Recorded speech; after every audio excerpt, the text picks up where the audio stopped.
I think it's important because you need to stay organised and make sure you know exactly what you're doing, either day to day, if you know how many days you're going to do your shoot. Film pre-production is all about trying to plan for the unexpected as much as you're planning for what you expect to happen. Pre-production is a great period of time to sit down and go, right, this is what we're doing, this is what we need, how are we going to do it, let's plan it right so that when you do, everything you've got in your head ends up on the screen just like you want to see it. Being energised, so having as much energy as possible because you'll need as much energy as humanly possible. Enjoy it and don't be afraid to ask people for help, because that's how a lot of people get to where they are, just by asking those people for help and guidance. I know for a fact I spend more time planning a film than I do making one. So make sure everyone's fed and watered, and tell your crew, you know, what time they need to be there and how long they need to be there as well. The most you will learn is when you try and make something, and it's okay to fail. That's a big thing to learn. So post-production is where you've gathered all your footage from the filming, and then you start to review it and maybe start looking at how to put your film together.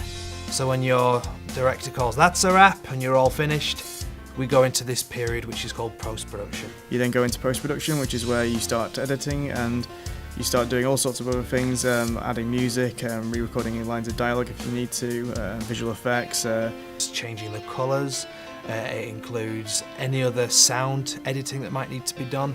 Frequently takes longer than the actual shoot itself. A lot of the editing process can include re-changing your story or changing shots, so that actually you almost rewrite your own film in the edit. I think it's important to look after equipment because it's expensive, and if it was something that was yours and it got broken, how would you feel? I think on the day of filming, the important thing is to make sure you are having fun and that you're enjoying what you're doing, but also to make sure you don't get distracted or get silly or anything like that, because it's about making sure that everyone's on track, that everyone knows what they're doing, so that everything is getting done just right. No film is worth getting injured or dying over, so it's always important just to know where you're shooting and knowing all the risks involved with it. You have to make sure that we are putting things back in the right place, that we're not misusing it, we're not playing around with it, but we're only using it for what it's supposed to be used for. The crew, the cast, the people you work with, that's a big part of what makes filmmaking special. It's a really unique experience. You're kind of all working together for something that you hope is going to be something that entertains people, so that's something that I particularly really enjoy the more and more I make films. I think my favourite part is meeting so many lovely people, and actually just by working with lots of inspiring people you gather all the experience, and actually they could help you up to get somewhere further in the industry.